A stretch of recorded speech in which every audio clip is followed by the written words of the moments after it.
Aloha and welcome to the video. So this week I have kind of a unique video. The piece that I'm making is not all that unique. It's just a Lei-o-mano. It's a Hawaiian style club.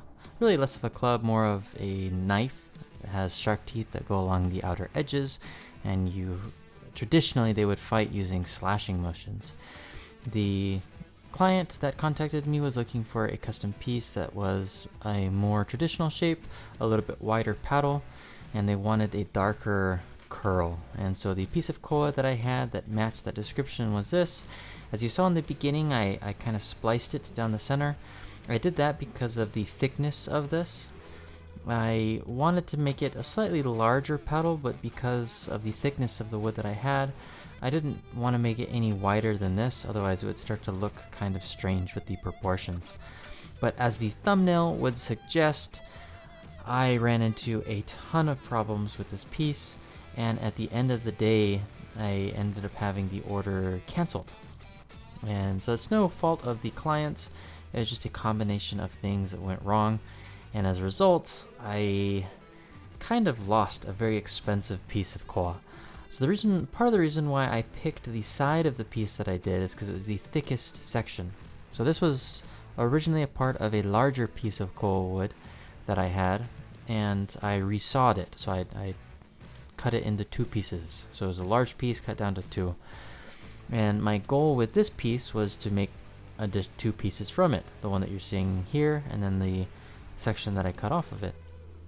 But as a result of this piece getting almost ruined to the point where the client was not pleased with it anymore, it's not trashed. I'll probably put it on my website for sale, but it definitely cost me a lot of potential revenue on this piece. The wood itself, it cost me probably around $600 just for this piece. I don't usually go over pricing just because every piece is so custom and unique in my videos, but just to give you an idea of how much it can cost me when a piece doesn't work out the way that I'm expecting it or hoping it to. So the primary issue here, and this is actually my mistake, this is an error that occurred when I resawed this a long time ago.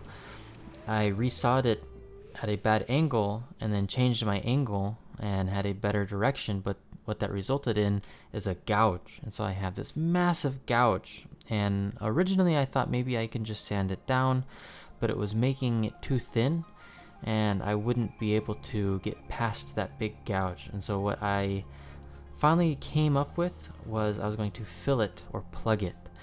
And so I'm going to clean up that edge so it's a nice straight flat edge. I found the cutoffs that were from this specific piece, trying to match the grain. One of the challenges though with matching the grain is the koa wood that I have here. This specific piece of wood I have is really high curl. It's got a lot of ripples, that chatoyance in the wood, and so it's going to be almost impossible to match that. And I kind of assumed that was going to be the case. I was just figuring I'd give it a try and see what it would look like, and sure enough, it looked okay, but you could definitely tell that there was two different pieces of koa, and I didn't like it all the way that it turned out. As of this point in time, I thought it was kind of just completely ruined. And because of how I spliced the wood and how I sectioned it, this whole piece could be ruined, in which case I would be out $600 in material, let alone the time it took and everything else involved. Luckily, as I was shaping it down, it was starting to become less and less noticeable, and then I finally came up with an idea. And the idea that I came up with was to hide that imperfection with some mother of pearl inlay dots that I could put into the piece. And so that's what I'm grabbing here. Is as I was sanding it down, I kind of had that idea, and I'm using gold and white mother of pearl templates there. They're not templates, they're like little discs, and I shaped them down. So mother of pearl, if you're not familiar, is the part of the shell. So it's not a pearl, it's not the little ball that's inside the shell, it's the inner edges of the shell, and so that's what makes up mother of pearl. So that's the kind of direction that I decided to go with this piece once I got it to that point. Now it's just general shaping and sanding up until about 300 I think I set it up to 220, then I put the inlays in, and then I sanded it to 320.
Now that I have the mother of pearl dots all shaped out, I can go ahead and start to get ready to set them into place. What I did is I drilled a center hole from one side to the other.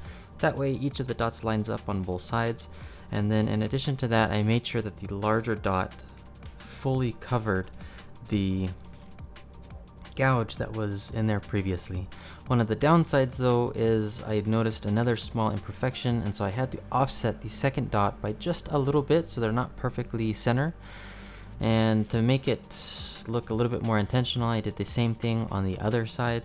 It still didn't quite look as great as I was hoping, but it looked alright. It definitely was something that I was not as pleased with, to say the least. So to set the dots in place, I shaped them down to fit that circumference, and then using some CA glue, medium CA glue, I go ahead and put them into place. I did have another issue though. When I was gluing in the second one, this one here, the first one went in relatively good, but that second one, I accidentally broke the mother of pearl, and so it just kind of cracked and shattered. And with the glue on my fingers, it just pulled straight off, and you'll see here how the entire thing just kind of breaks out, and I have to clean it out. And so just compiling the issues that I'm coming across on this piece. Some pieces are just a challenge, they're just difficult, and you have to continue to work through them. I have in the past actually gotten to the point on some pieces where I just stopped working on them. None of those were for clients. There were ones that just didn't work out, but I have done that in the past.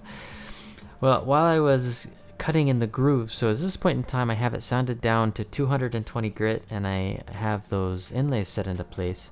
And so I'm cutting in the groove where the shark teeth are going to go, and once I'm done with that I can lay them. But as I was cutting that groove in, my Dremel died. Which was just comical. I had recently replaced the bushings on the Dremel, so I know it wasn't the bushings, and then the motor started to smoke, so it had died. I'd gotten a lot of life out of that Dremel, so it wasn't bad, but sure enough, now I had to go buy a new Dremel. So that just adds to my cost of the piece and the overall build. So I got the groove cut into place, and then I'm using that file to flatten down the mother of pearl, because the mother of pearl is a lot harder than the surrounding coal wood. So if you don't flatten that down first and you just go to sand, you'll get kind of a wavy look on the sand, and it won't look right. So now I'm going to go through and sand down to 320 grit, and then once I set the teeth and drill the holes for the teeth, I will sand it again to 320 grit before oiling.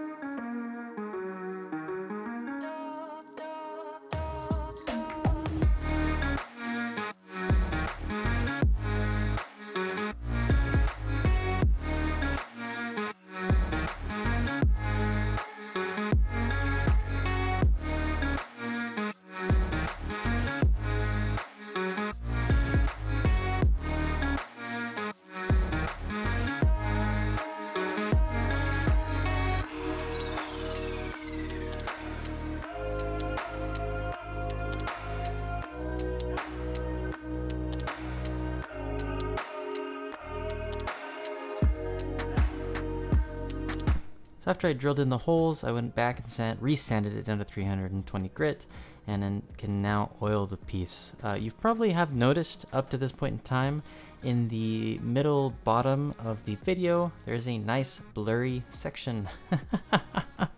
Speaking of everything going wrong. So on the camera, it had a little smudge on it. I didn't see it at first. Actually, I didn't see it the entire time. I didn't notice it until literally the very end. And so I'm not going to show the entire oiling process because most of it's blurred out, which is unfortunate. But I will show obviously the finished piece, and I did find that blurred section at the end, so we'll get a nice view of it a little bit later on.